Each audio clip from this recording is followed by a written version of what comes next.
Coucou tout le monde, j'espère que vous allez bien. Donc je retrouve dans la seconde vidéo des recommandations livresques spéciales Halloween. Et cette fois on s'attaque à la catégorie des 11-15 ans.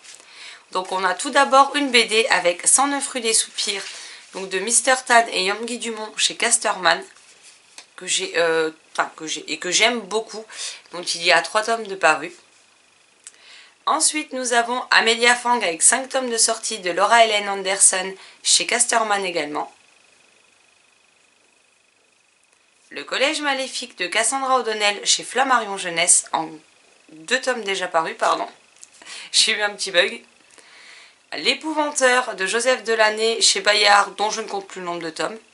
Mais aussi Aberration, dont déjà 2 tomes sont sortis, toujours du même auteur et chez le même éditeur. Donc j'ai oublié de vous préciser, pour 109 rue des Soupirs et Amelia Fang, on est plus dans quelque chose d'halloweenesque, mais pas flippant, pas spécialement flippant, on va dire, hein, plutôt mignon, etc. Pour le Collège Maléfique, on est à un degré au-dessus. Clairement, on est beaucoup plus dans les frissons avec Aberration et l'Épouvanteur de Joseph Delaney pour le moment. Je vais vous dire un peu dans quelle case on peut les mettre pour que vous ayez une idée, parce que je me dis que tout le monde n'aime peut-être pas avoir vraiment une atmosphère pesante, frissonnante. Donc je vais essayer de vous aiguiller au mieux. Ensuite, on a Cassidy Black de Victoria Schwab chez Lumen. Donc là, c'est pareil. Au fur et à mesure des tomes, c'est un peu plus comme l'Épouvanteur, où il y a beaucoup plus de dangers, beaucoup plus de choses sombres qui s'y passent. Donc voilà, si vous êtes très sensible à ça, peut-être pas prendre celui-ci, quoi. On a ensuite la collection Disney Chills de Vera Strange chez Hachette Heroes. Ou Hachette Roman, je ne sais plus. Alors moi, je vais être honnête, c'est une saga, j'ai lu les 2 premiers tomes, je n'ai pas du tout aimé. Qu'on soit clair. Maintenant, si vous voulez des livres dans l'univers Disney à la mode un petit peu chair de poule, on va dire, bah, je pense que clairement ces livres devraient vous plaire. Voilà, en tout cas, ce qui est sûr, c'est qu'on prend un méchant d'un film Disney, qu'on plonge dans un univers réel, avec des personnages qui vivent dans un monde réel, et avec des fins qui sont quand même, je dois le reconnaître par contre, très surprenantes, parce que c'est pas le genre de truc auquel on s'attend. Donc ça c'est le point positif, mais maintenant moi je n'ai pas accroché à la série. Mais je me dis que ça peut plaire, donc je vous le mets dans cette vidéo. Ensuite on a Marabelle en 2 tomes de Tracy Barrett, c'est bien ça, chez Bayard Jeunesse, que moi j'ai particulièrement apprécié. Donc là c'est, il n'y a rien de très frissonnant dedans, hein, c'est juste pour être en raccord avec tout ce qui est magie, sorcier, etc. Voilà. Ensuite, on a La Dernière Sorcière de Johan Elio chez Fleurus. Pareil, pas spécialement très frissonnant, mais très chouette pour la saison. Ensuite, alors je l'ai placé ici. J'ai quand même eu un doute entre cette catégorie et la catégorie 16+, mais je me suis basée par rapport à l'âge des personnages. Et les personnages sont dans la catégorie des 11-15 ans, donc je l'ai mis ici. Il s'agit de Terreur à Smokolo de Catherine Ardenne chez PKJ, dont le tome 2 Frisson au Mont Hemlock sort cette année, ce mois-ci. Celui-ci, j'ai envie de dire qu'il y a vraiment une atmosphère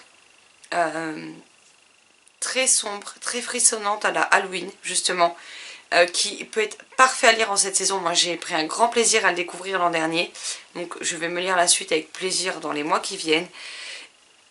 Mais oui, il y a vraiment une ambiance très, très halloweenesque qui est parfaite pour la saison.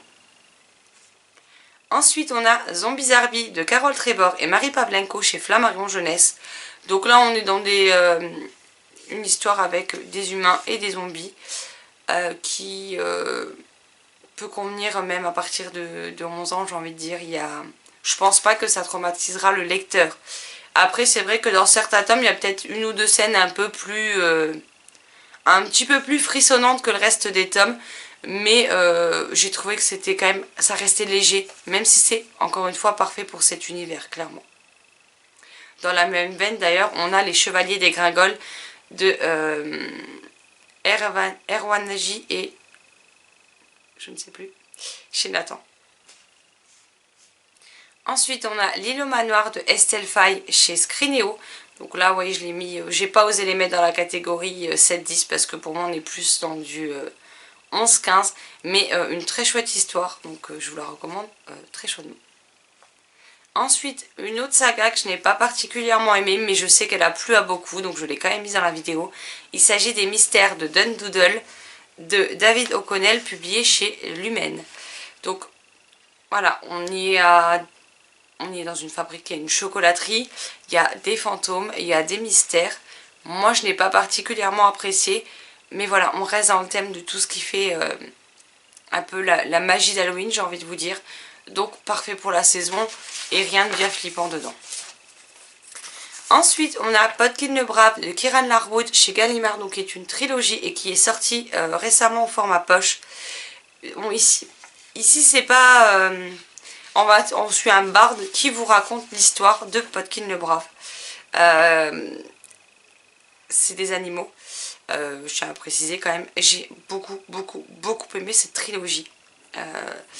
Après, voilà, c'est plus pour l'ambiance et tout ce qu'on peut trouver de magique, de surnaturel à l'approche d'Halloween qui m'a fait le mettre dans cette catégorie, tout simplement.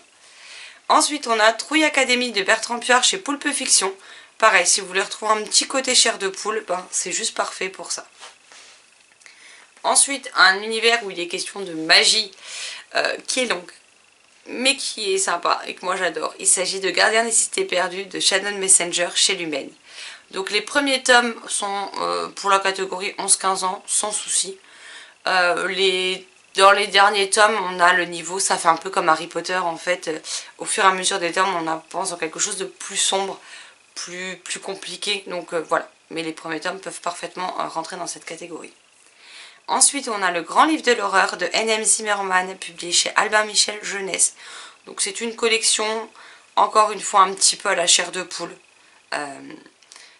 Je dis, quand j'ai un petit peu à la chair de poule, c'est pour avoir ce petit côté frissonnant, sans être traumatisant ou terrorisant. Mais voilà, des petits livres qu'on peut lire avec, donc, là, à partir de 11 ans, voilà, sans souci, mais qui ne vont pas non plus les empêcher de dormir la nuit. Là, ce sera plus tout ce qui est épouvanteur, aberration. Là, ce sera peut-être un peu plus compliqué à éviter pour les plus sensibles. Mais voilà, c'est ça que j'appelle le côté un petit peu chair de poule. J'essaie surtout de trouver une série qu'on connaît tous, en fait. Et pour essayer de vous donner à peu près une idée de ce que ça peut donner. Ensuite, on a Monstre Hotel de Carina Rosenfeld chez Gulfstream. Donc là, c'est plus une saga, je dirais, plutôt mignonne avec de la magie. Voilà. Ensuite, on a Balthazar Fox de Pascal Brissi chez Ozu. Donc là, je l'ai mis parce qu'on y est quand même sur des êtres magiques, des êtres qui ont un certain pouvoir. Et je trouvais qu'il était parfait dans cette catégorie, tout simplement. Ensuite, on a Dragon Park de Thomas Verdois chez Paillard. Donc il y a eu 2 tomes de sortie, mais après discussion avec l'auteur, je sais de source sûre du coup qu'il y aura un 3e tome l'année prochaine, normalement si tout va bien. Et là on y mélange des dragons avec un parc.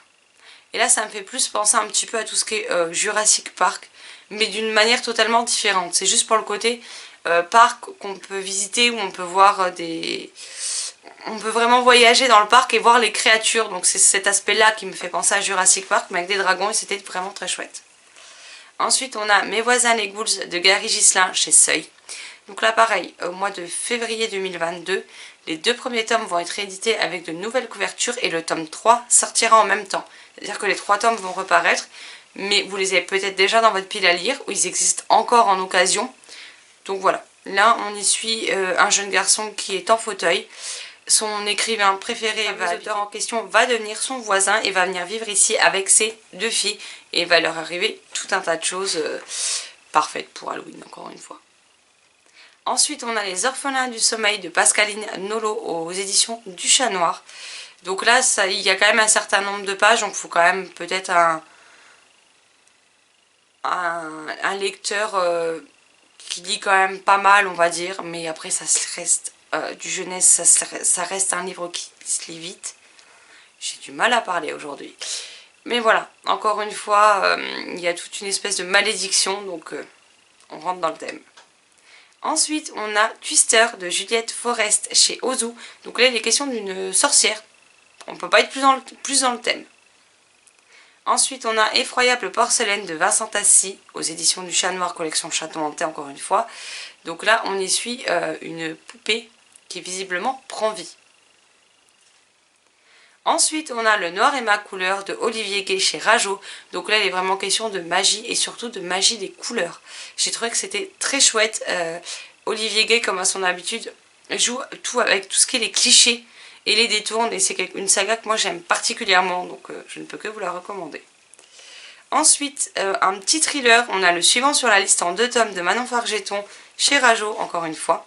Donc un petit thriller que j'ai pris grand plaisir à découvrir. Et voilà, si vous avez envie de thriller à cette période de l'année, bah, ce sera juste parfait. Ensuite, on a Luxos de Déborah Jimarazu en auto-édition. Donc, il était précédemment sorti sous le titre Les Gardiens de Lumière, publié chez Kitsungari Édition, maison d'édition qui a fermé entre temps et dont l'autrice l'a ressorti sous le titre Luxos, qui existe notamment en e-book en intégrale. Et moi, c'est une saga que j'avais beaucoup aimée, donc bah, j'avais décidé de vous la mettre ici tout simplement. Donc pareil, il y est question de magie, de pouvoir, et c'était vraiment chouette. Donc voilà pour ma sélection pour la tranche d'âge 11-15 ans, à moins que vous aimez la littérature jeunesse adulte, et dans ce cas-là, allez-y, plongez-vous dedans avec grand plaisir. Mais voilà, encore une fois, à part ceux dont je vous ai précisé que j'ai pas particulièrement aimé, mais de manière générale, je vous ai ressorti toutes les sagas ou les tomes que... Enfin, les sagas ou les tomes. Les sagas ou les one-shots que j'ai particulièrement appréciés. Alors je ne les ai pas tous lus à la période d'Halloween pour ma part, mais je trouve qu'ils correspondent par certains aspects, soit par la magie, les ensorcellements, les malédictions, soit par l'univers, soit par le côté un peu frissonnant, soit par le côté thriller. Et voilà, ils ont juste tous ce petit côté, ce petit quelque chose qui fait qu'ils sont parfaits à découvrir en cette saison et surtout à l'approche de la fête d'Halloween.